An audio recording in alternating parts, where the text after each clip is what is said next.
하나님의 말씀을 보십니다. 하나님의 말씀 누가복음 17장 1절부터 4절까지 합독하시겠습니다.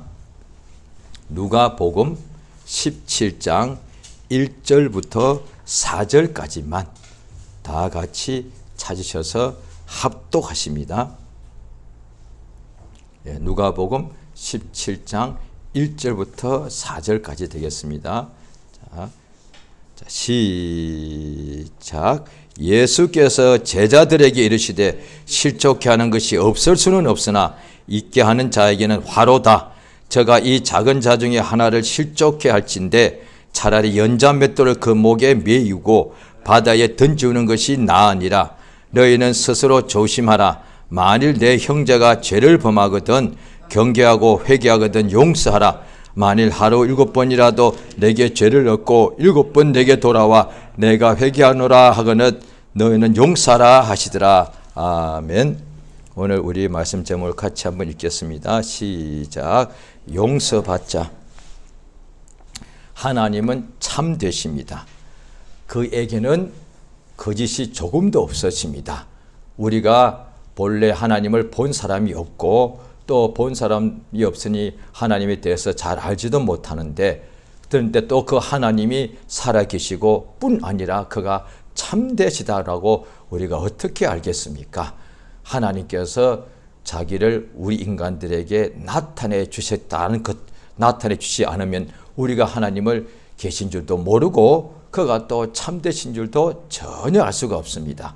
오늘날 우리가 하나님이 살아계시고 온 우주를 만드시고 하늘들의 하늘도 만드시고 그 하늘들의 하늘보다 더 크시고 그가 또한 참되시다는 것을 우리에게 그가 알려주시고 또 하나님께서 사람을 택하셔서 자기를 알려주셨는데 그것을 또 체험한 사람들이 구약 때부터 보면은 아브라함이나 이런 사람 많이 나오죠. 어떻게 하느냐 하니 그가 하나님께서 그에게 알려주신 것을 그가 살아생전에 혼자서 알다가 죽으면 인간은 반드시 한번 죽게 되어 있는 것이니까 죽으면 끝이 나는 것이 아니라 하나님 말씀 특히 우리가 구약 성경을 또 알죠. 하나님께서 어떻게 하느냐. 자기 자녀들에게 그것을 교훈하라고 말씀하신 거예요. 자기만 알고 있는 것이 아니라 이제 신약은 뭐냐니 자녀뿐 아니라 모든 사람들 땅 끝까지 가서라도 모든 사람들을 다 제자를 삼아서 예수께서 우리에게 가르쳐 주신 것을 그들에게도 가르쳐서 지키게 하라. 구약과 신약이 똑같습니다. 그런데 하나님께서 천사를 통하여 율법을 주신 것과 아들 통해서 복음을 주신 것 그것만 차이가 있을 뿐이지 하나님이 하시는 역사가 똑같습니다. 왜냐하니 우리가 실상이 있으면 그 실상에 빛이 비치면은 그림자가 있지 않습니까? 그런데 그림자가 없는 실상이 없고 실상이 그림자가 없다면 그건 존재가 아니죠. 그건 헛것이 되겠죠. 그런 또한 실상이 있는데 그림자가 있게 돼. 그림자가 있는데 실상이 없을 수는 없고. 그래서 성경 말씀에 구약을 율법과 선지자를 비유라고 그림자라고 성경의 히브리서에 분명히 나와 있습니다. 그다음 실상은 뭐냐? 복음인 것이죠. 예수 그리스도의 복음이죠. 구약 때 하나님께서 노아에게 하나님께서 방주를 예비하게 하실 때에 그의 세 아들이 있더란 거예요. 그 다음에 그 방주가 완성되고 그 안에 들어가서 그 홍수를 속에서 살게 된 것은 노아만 살 것이 아니라 노아의 세 아들과 그의 부인들. 하나님께서 주의 말씀을 받으면은 우리 자신만 은혜, 복, 생명 얻는 것이 아니라 우리 인간들에게는 반드시 자녀가 있기 때문에 너와 내 가정이 복을 받으리라. 성경 글이 됐단 말이에요. 그러니까 천사는 각각이에요. 천사는 각각 하나님 지으셨기 때문에 범죄하더라도 각각 범죄한 것인데 인간은 아담과 하와에서 나온 전부 다가 아담과 하와의 후손이기 때문에 아담과 하와가 범죄하게 되면은 그에서 나온 후손 전부 다가 아담의 허리에 있을 때부터 다 범죄한 것이 되는 거예요. 왜? 그의 후손이니까. 죄인의 후손이니까. 이를테면은 장미꽃에서 그 또 씨가 나오면 또 장미꽃이 나오지 않습니까? 사자에서 새끼가 나오면 사자가 나옵니다. 하나님께서 이 육체의 모든 만물을 그렇게 새끼와 씨를 주신다. 그러니까 아담과 하와가 의인이었다면 거기서 나온 자녀들도 날 때부터 의인인 거예요. 그러니까 우리가 성경을 통해서 원죄에 대해서 처음에는 믿는 사람들이 그냥 지식으로 그냥 듣기만 해서 일단은 인정을 합니다. 불신자는 도무지 인정하기 힘들고요. 자기 죄도 인정하기 힘든데 원죄까지 있다니 더욱더 인정하기 더 힘들죠. 그래서 오히려 그렇게 말해주는 복음 전도자에 대해서 말 듣고 하나님께 대해 오히려 반발이 생기더라는 거예요. 내가 안 범했는데 아담이 내가 누군지도 모르는데 왜 내가 태어나기 전부터 죄인이요? 굉장히 그 기분이 안 좋죠. 그런데 이제 믿는 사람들은 하나님의 말씀이니까 받아는 드리는데 생각으로 받아들이지 자기 마음에 온전히 자기가 원죄인 것을 인정하고 받아들이기까지는 시간이 조금 필요하기도 하죠. 그런데 보십시오. 아담과 하와가 자 우리가 다 비유합니다. 이를테면은 우리가 다 부모가 다 부모님 계시지 않습니까? 우리 한국 사람들 다 성이 있죠. 김씨 있지 박씨가 제일 성이 수가 많죠. 자 그러면 자기 부모한테 태어나서 자기가 성이 김씨요. 왜 내가 김씨냐고 기분 나쁜 적 별로 없잖아요. 내가 왜 이씨냐고 그것까지 따질 사람 없잖아요. 오히려 당연하게 생각하고 박씨라고 그러면 오히려 부모님이 어릴 때부터 김씨, 박씨가 우리 그중에 가문이 훌륭하다고 말해주면 오히려 그걸 좋아하지 않습니까? 그런데 내가 이전에 우리나라 옛날에는 성도 없었고 또 신분제가 있어가지고 천민도 있었죠. 내가 날 때부터 보니까 왕이다. 왕의 아들이다. 또 우리가 날 때부터 귀족이다. 양반이다. 그러면은 아마 자기는 아무것도 한 것 없이 태어날 때 양반집에 태어났기 때문에 그냥 좋은 것을 한꺼번에 물려받고 그 다음에 자랑할 거단 말이에요. 그것을 부끄럽게 생각하지 않을 거단 말이에요. 그런데 동시에 태어났는데 그 양반집의 종의 아들로 태어나서 그러면 불만이 있겠죠. 왜 내가 종으로 태어난? 똑같은 거예요. 아담과 하와가 범죄하지 않고 의인이었다면 그 밑에서 후손들이 엄청나게 나오는데 하나도 불평하면 안 할 거예요. 왜? 의인이니까 그들도 자동으로도 부모가 의인이니까 자기가 부모 태에서 잉태될 때부터 의인인 거예요. 날 때도 의인으로 태어난 거예요. 이 의인이라는 것은 뭐냐니 하나님과 항상 사귀고 하나님의 영광을 날마다 볼 수 있고 하나님과도 대화한다는 그 뜻이거든요. 아담과 하와가 그랬으니까 죄범하기 전에는 얼마나 좋겠어요. 날 때부터 의인으로 잉태되고 출생해서 나고 난 후에 그 중에서도 보십시오. 사무엘은 그 죄인 중에 출생했는데도 어릴 때부터 하나님의 음성을 들었고 그 다음에 침례 요한 역시 모태 죄중에 잉태되었는데도 어머니 태중에서부터 성령의 충만을 받았단 말이에요. 그것에 대해서는 이해를 안 달지 않습니까? 왜? 그런 것에 대해서 엄마가 충만이면 충만이지 나는 왜 충만해야 돼? 이렇게 반발하는 사람 아무도 없지 않습니까? 그런데 죄인이라니까 반발하는 거예요. 아담과 하와가 범죄성으로 나도 죄인 되었다. 이걸 기분 나쁘다는 거예요. 그러니까 거기서 태어난 것은 후손된 것은 분명한데 자기의 조상이 부자고 똑똑하고 훌륭하고 의인이면은 당연히 자기는 아무것도 한 것도 없으면서 그 후손으로 태어나면 얼마나 자부심 가집니까? 자기 혈통에 대해서. 그런데 죄인이라니까 기분 나쁘다 이 말이에요.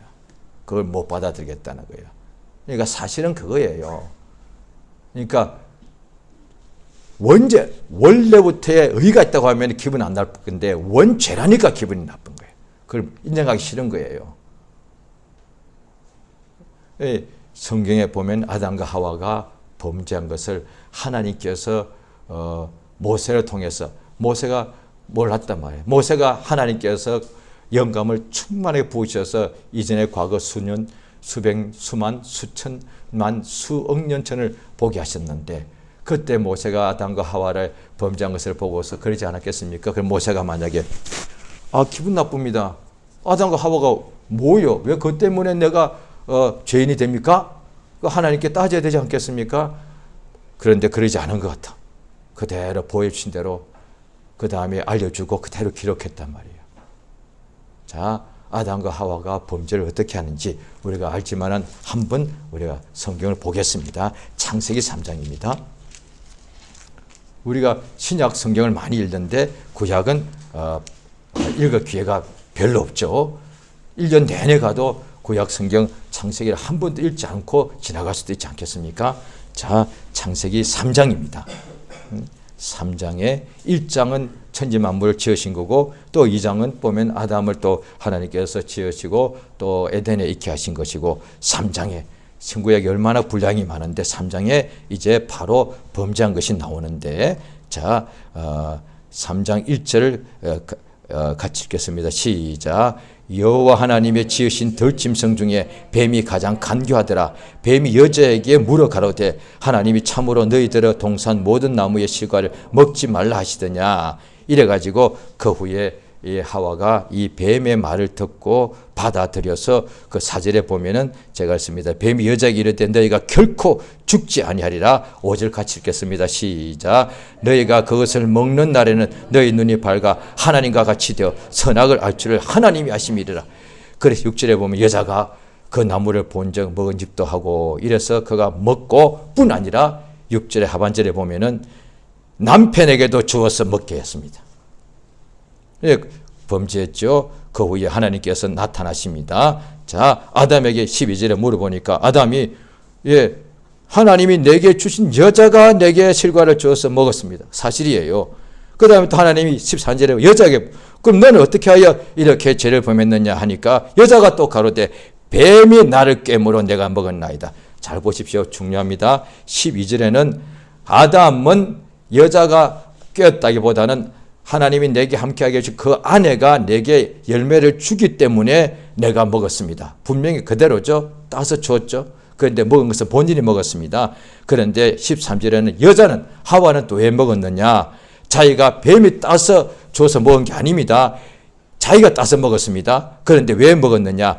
뱀이 나를 꿰물어. 내가 정확합니다. 비로소 알은 거예요.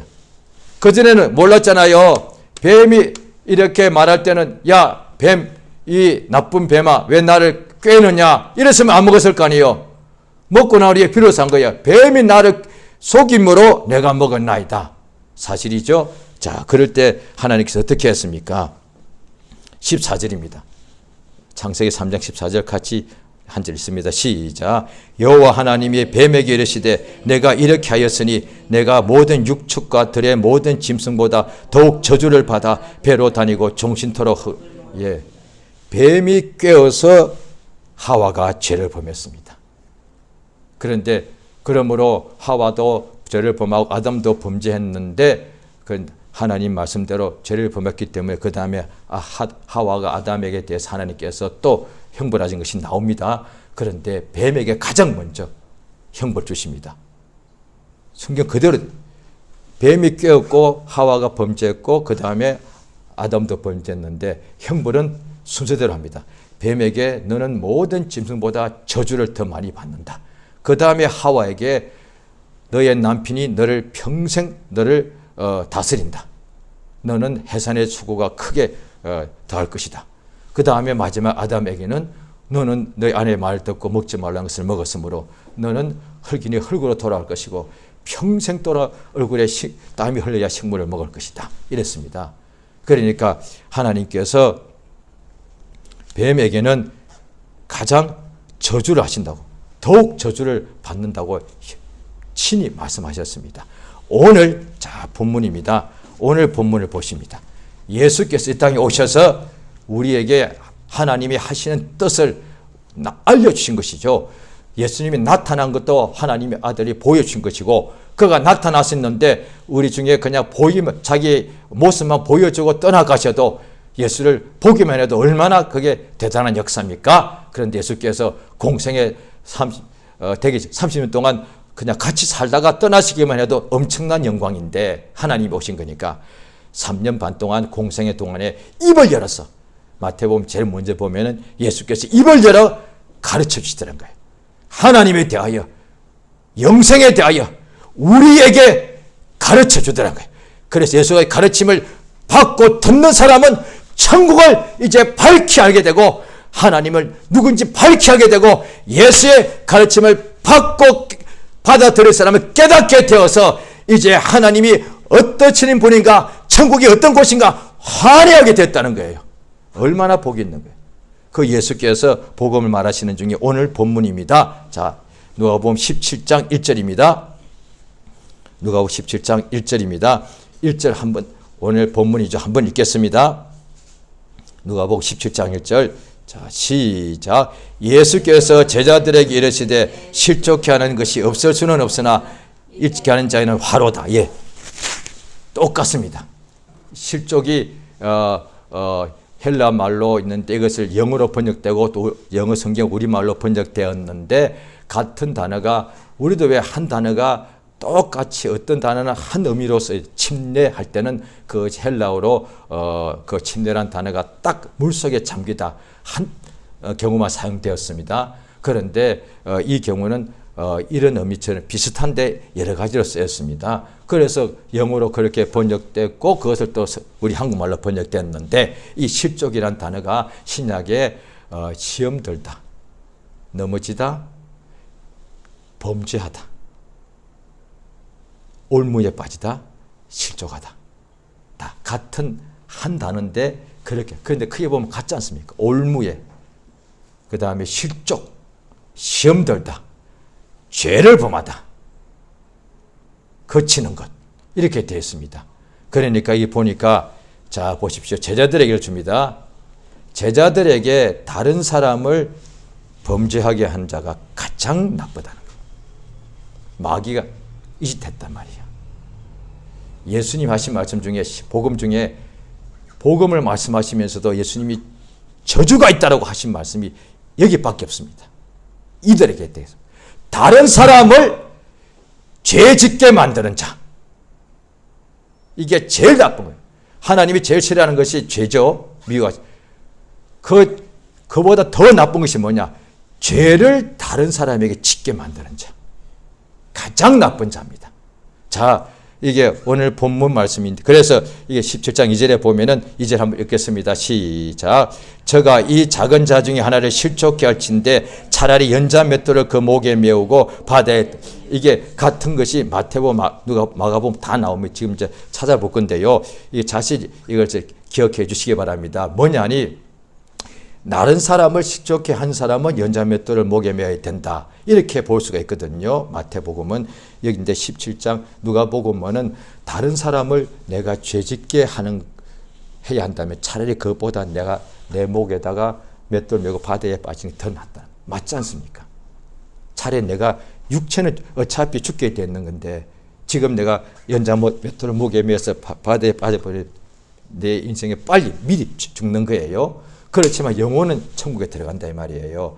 그런데 내가 목숨을 지금 잃는 것보다 이게 아까워가지고 살면서 다른 사람을 계속 하나님께 앞에 죄를 범하게 만드는 거예요. 내가 그렇게 한다 칩시다. 그러니까 예수께서 성경 보면은 그 앞에는 무리들에게 또 여기서는 제자들에게 했단 말이에요. 자, 다른 사람을 이 작은 자, 왜? 작은 자니까 죄를 범하기 쉽단 말이에요. 이를테면 제가 다른 사람에게 내가 스스로 속아서 나도 또 내 주변에 있는 사람을 저는 이렇게 예수의 말씀을 이렇게 맡고 예수의 양들을 제가 섬기는 일을 하니까 저 같은 일을 하는 사람이 제가 스스로 속으면은 나도 속으니까 내 주변에 있는 사람들도 죄를 범하게 한다는 거예요. 그런데 그 중에 장성한 사람은 자기가 성경을 알기 때문에 제가 하는 말 듣고 어떤 사람은 판단한다. 기도할 때 아닌 것 같아. 그런데 작은 자는 제가 하는 말 거의 다가 그대로 신뢰하고 하기 때문에 넘어지게 된다는 거예요. 이거 굉장히 중요합니다. 그래서 야고보서 3장에 보면은 형제들아 너희는 선생된 우리가 더 큰 심판을 받을 줄 알지 않느냐. 그러므로 많이 선생되지 마라. 선생되지 마라고 되어 있습니다. 자, 예수님도 친히 말씀하십니다. 자, 마태복음 18장을 보시겠습니다. 자, 마태복음 18장 오늘 본문과 같은 내용입니다. 자, 마태복음 18장 5절 4절은 누구든지 이 어린아이와 하나같이 자기를 낮추는 그이가 천국에서 큰 자다. 그 이어서 자 6절 읽습니다. 마태복음 18장 6절입니다. 시작. 누구든지 나를 믿는 이 소자 중 하나를 실족케 하면 차라리 연자 맷돌을 그 목에 달리우고 깊은 바다에 빠뜨리는 것이 나으니라. 실족케 하는 것들이 있음을 인하여 세상에 화가 있도다. 실족케 하는 일이 없을 수는 없으나 실족케 하는 그 사람에게는 화가 있도다. 똑같 화란 것이 저주거든요. 그런데 여기는 나옵니다. 믿는 작은 자래요. 왜? 불신자는 어차피 다 속이는 마귀에게 속아서 맨날 죄를 범하고 있단 말이에요. 그런데 믿는 자예요. 나를 믿는 누구든지 6절입니다. 나를 믿는 이 작은 자 중에 하나라도 범죄케 하면은 그 사람에게는 진짜 저주가 임하기 때문에 그렇게 자기가 하려면 차라리 빨리 자기 목에다가 연자맷돌 메고 빨리 죽는 게 더 낫다는 거예요. 그 밑에 이어서 나옵니다. 내 눈이 너를 범죄하거든 그가 네가 눈을 뽑기 싫어서 계속 범죄해서 지옥 가는 것이 나았냐, 아니면은 차라리 눈을 뽑아버리고 그 다음에 지옥 가지 않고 천국에 가는 것이 나았냐. 당연히 천국 가는 게 낫지 않습니까? 그와 같다 이 말이에요. 자기 자신도 볼 때에 내 손이 범죄하거들랑 이 손 하나를 끊어버리고 계속 범죄를 계속 손이 범죄케 하니까 내 손이 가만 계속 내 눈과 내 손이 내가 살인 동안에 내 몸에 붙어 있으니까 계속 보고 일하면서 범죄하니까 그래서 내 영혼이 지옥하게 멸망에 당하느니 차라리 내 눈을 뽑든지 손을 잘라버려서 범죄를 안 함으로 천국에 가는 것이 훨씬 낫지 않습니까? 육체만 있고 지옥도 없고 천국이 없다면 절대로 눈을 뽑거나 손을 끊으면 안 되지요. 그런데 죽고 난 후에 심판이 있어서 죄를 범한 사람은 멸망을 당하고 그런데 믿은 사람은 천국에 들어간 것이 분명히 있다면 당연히 두 눈과 두 손 가지고 멸망당하는 것보다 한 손과 한 눈 가지고 영생 들어가는 것이 비교할 수 없이 억만 배로 좋지 않습니까? 똑같이 내가 예수 믿는 사람 중에 가장 연약하고 작은 자를 나 때문에 그가 죄를 범하게 된다면 차라리 내가 죽는 것이 더 낫다 이 말이에요. 그러니까 실족케 하는 일 때문에 저주가 온다. 분명히 나오잖아요.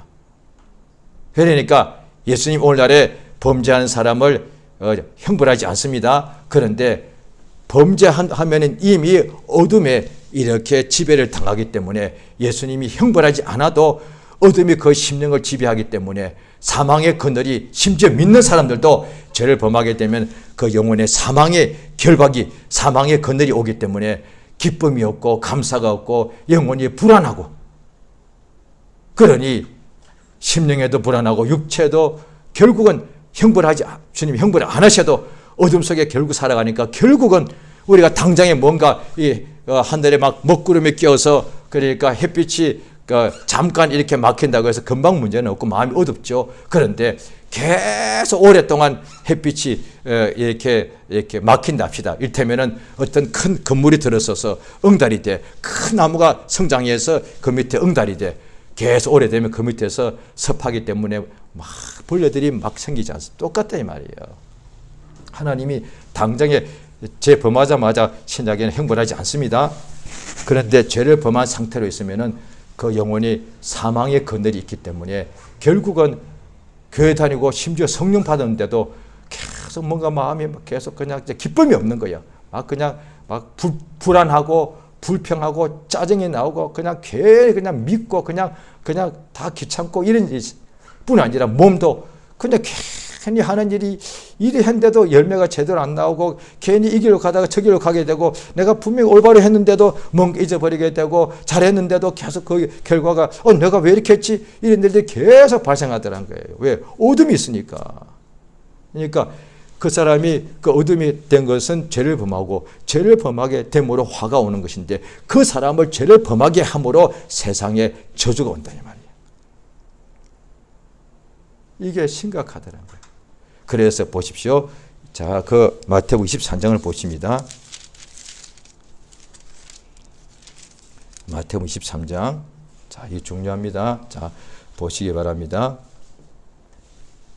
23장 8절, 9절 10절은 제가 읽습니다. 눈으로 따라오시기 바랍니다. 제가 다 읽지는 않을게요. 8절에 너희는 랍비라 칭한다.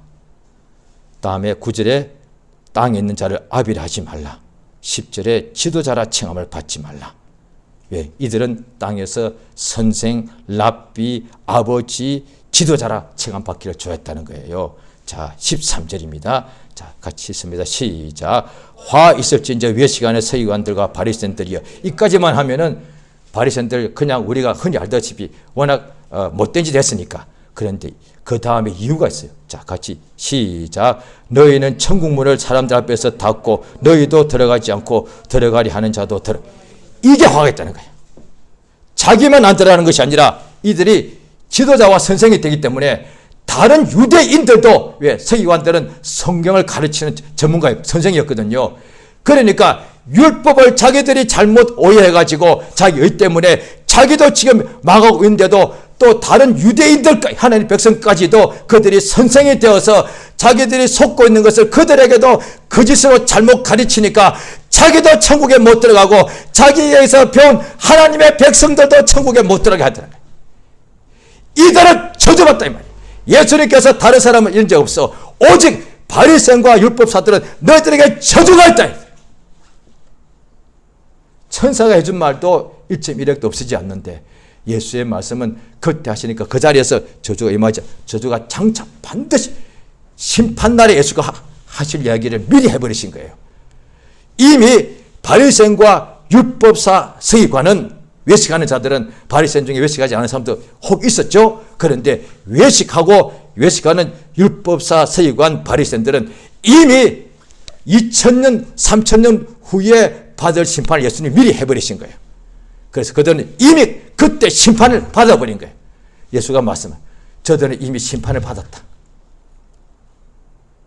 예수의 말씀이, 왜? 자기도 천국에 안 들어가고 다른 사람도 천국에 못 들어가게 막아요. 그럼 당연히 저주받아야지.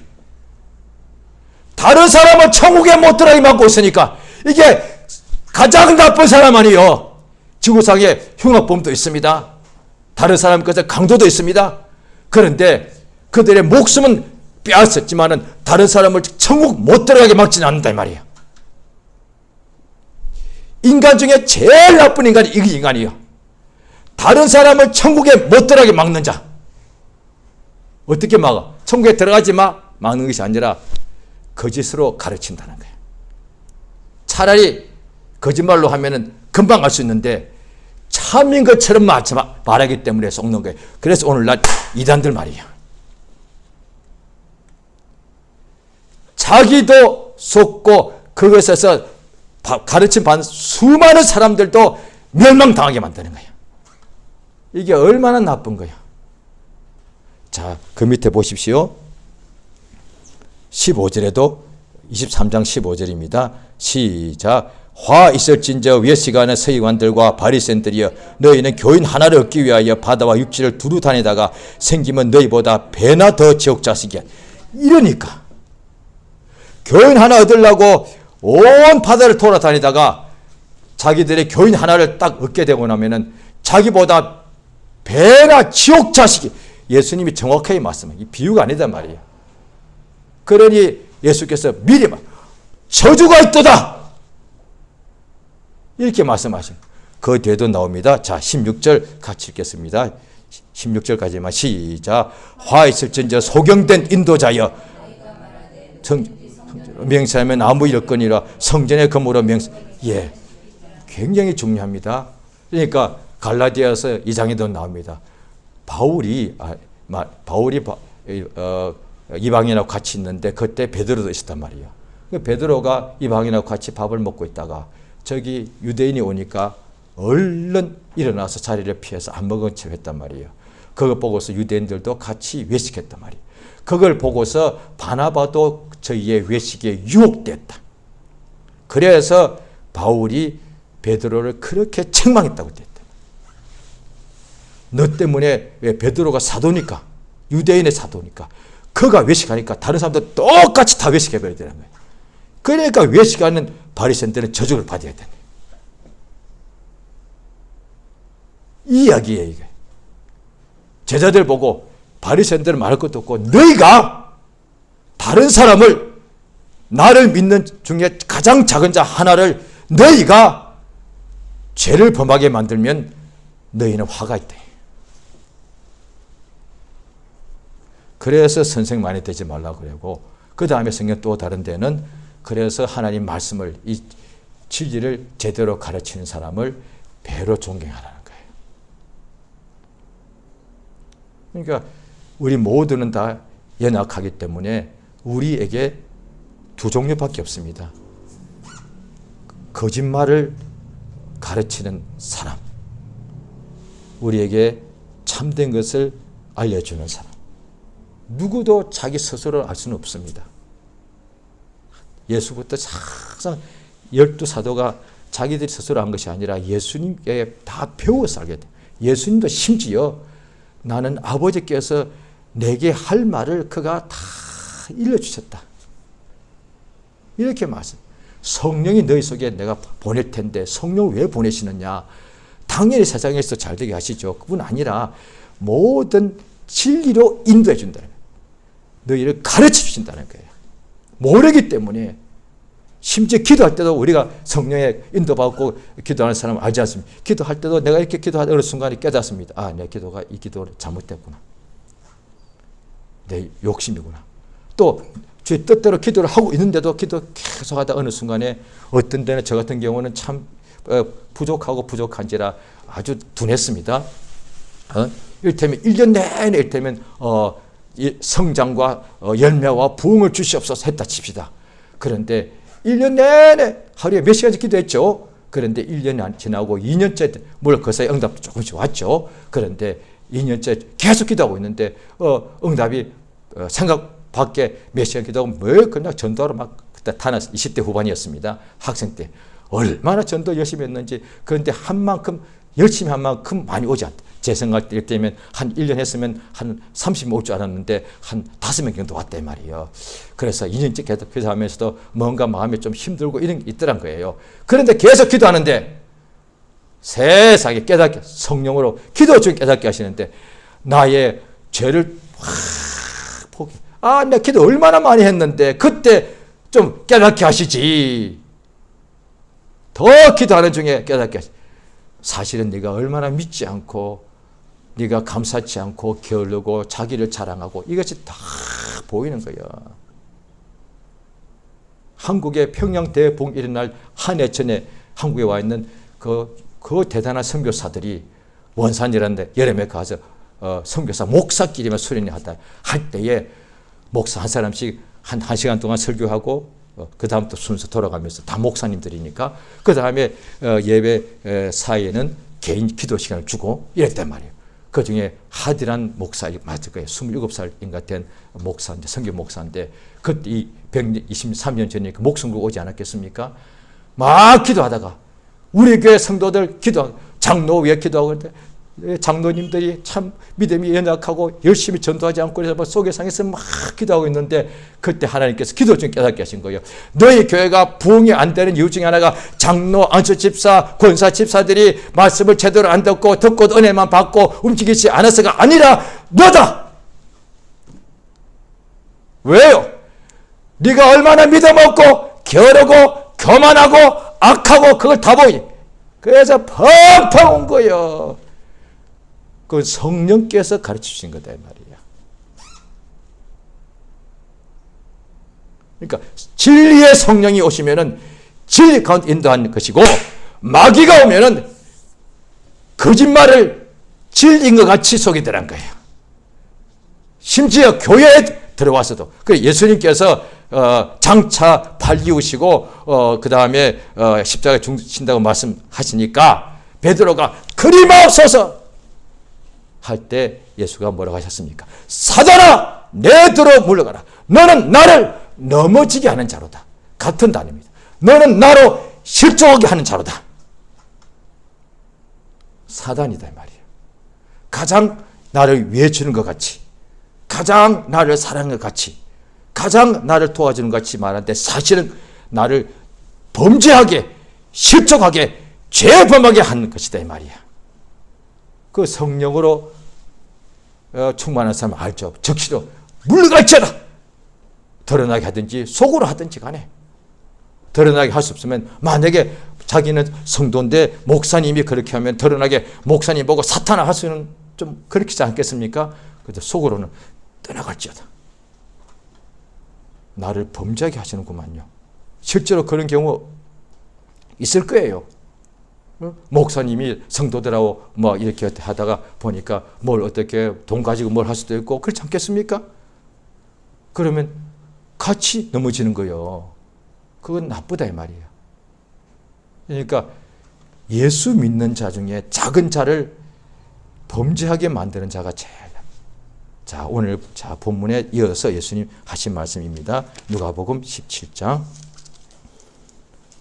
3절에 너희는 스스로 조심하라.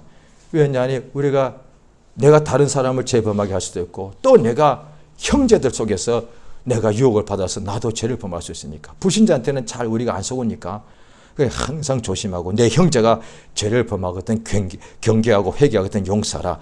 자, 보십시오. 17장 4절 있습니다. 시작. 만일 하루 7번이라도 내게 죄를 얻고 7번 내게 돌아와 내가 회개하노라 하거든 너는 용서하라. 이 뜻이 뭔가 하니 우리 하신 명령이죠.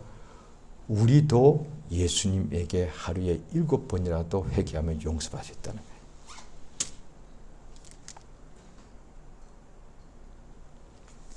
우리가 몸의 생활 중에 특히 손은 하루 중에 어떤 몇 번을 닦아야 되지 않습니까? 왜? 계속 더러워지니까. 그건 너무 당연하게 생각하잖아요. 특별히 한국 사람들은 굉장히 옛날부터 청결한 이렇게 민족이다 보니까 굉장히 이렇게 자주 손을 닦지 않습니까? 아주 예민한 사람하고 보통은 하루에 몇 번은 손을 닦을 거란 말이에요. 그건 너무 당연한 거잖아요. 우리 영혼이 하루 생활 중에 내 생각과 말과 행실로 10번을 범죄하면 10번 다 씻어버리면 된다. 용서받아야 된단 말이에요. 미루지 말라 이 말이에요. 손 닦는 것 안 미루지 않습니까? 바로 적시를 닦아버리지 않습니까? 우리 보고도 너에게 죄를 범한 사람이 와서 회개해주면 7번 또 오더라도 7번 다 용서해 주라는 거예요. 예수님은 그건 주님이 그렇게 하시는 거예요. 하루 동안에 우리가 예수님께 70번을 범죄하더라도 70번 다 범죄하고 난 뒤에 주님께 나가서 회개하면 주님이 70번 다 용서하신다 이 말이에요. 그러니 우리가 왜 7번 바로 회개하면 될 것 같다가 그 7번을 모아둬서 일주일 되면 몇 번이 100번이 넘죠. 1년 한 달 되면 수만 번을 왜 모아두냐 이 말이에요. 적시로 하루에 7번이건 10번이건 죄를 주님께 범하거들라 주님께 바로 가서 나를 용서하라. 이렇게 친구에게 말하듯이 주님께 용서해달라고 그렇게 말하면 된다 이 말이에요. 그래서 우리는 매일 죄를 범할 수밖에 없지만 우리 항상 이렇게 말합니다. 연약하지 않습니다. 특히 믿는 사람들이 이렇게 너무 잘 말합니다. 연약해서 우리가 죄를 범하지 않습니까? 그것도 매일 범하죠. 옳으신 말씀입니다. 그러면 매일 죄를 범하면 매일 범할 때마다 예수 앞에 나가서 회개하고 용서받으면 되지 않겠습니까? 왜 연약해서 우리가 매일 죄를 범할 수밖에 없다. 여기까지만 말하고 오늘 본문에 나와 있듯이 죄를 범할 때마다 매일 하루에 10번이라도 주님께 나가서 용서받으시면 됩니다. 라고는 말을 안 하냐 이 말이야. 이게 복음인데 우리가 하루에 10번씩 죄를 범할 수밖에 없습니다. 그거는 불신자들도 아는 거고 율법에도 나와 있는 거예요. 그런데 복음은 10번이라도 죄범하면 10번 다 주님께 나가서 회개하면 다 10번 다 용서받습니다. 얼굴에 내가 너무 인간이 미안하지 않습니까? 아니에요. 10번 아니라 20번이라도 항상 나가면 주님은 그때마다 다 용서해 주십니다. 이것이 복음이란 말이에요. 할렐루야. 자, 이 시간 기도하십니다. 우리 평생에 날마다 하루에 7번이라도 주님께 범죄하게 되면 7번 다 주님께 나가서 회개하고서 항상 죄 용서 받아서 은혜가 넘치게 하시고 더 나가서 우리 자신이 자, 누구에게 속아서 사람의 죄 범하는 자가 되지 말게 하시고, 혹시 우리 자신도 선생이 되어서 믿는 사람을 죄 범하게 하는 일이 결코 없게 하시고, 항상 성령을 인도받게 해달라고 예수 이름을 크게 한번 부르고 합심해서 기도하십니다. 예수여!